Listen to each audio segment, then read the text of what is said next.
এ যেন পশুর প্রতি আলাদা একটি ভালোবাসা, যেখানে প্রতিনিয়ত টাকা দিয়ে রুটি কিনে প্রত্যেকটা কুকুরকে খাওয়ায়।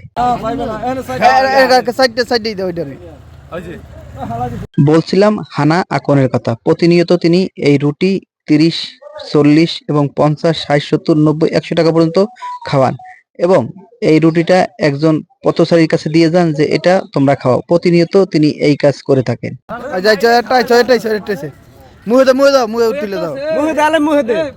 তার কাছে প্রশ্ন করা হলে তিনি বলেন, পশু কখনো মানুষের সাথে বেইমানি করে না। সে থেকেই তিনি এই মনোভাব পোষণ করে এবং বলেন, আমি মানুষকে না খাওয়াইয়া এই পশুকে খাবো, কারণ তারা কখনো বেইমানি করবে না।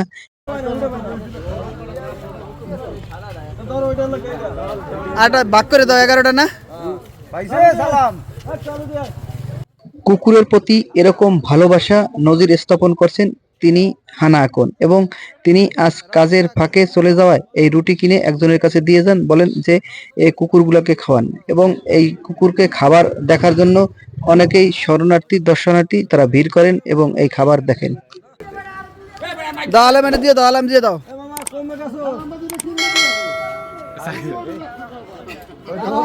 এ যেন মনিবের প্রতি আরেকটু ভালোবাসা জন্মিয়ে গেল এই কুকুর করার। তার হাতের দিকে চেয়ে রয়েছে কখন আমাকে এই খাবার দিবেন। চারোটাই কুকুর চেয়ে রয়েছে তার হাতের দিকে, কখন খাবার দেয় তার মনিব।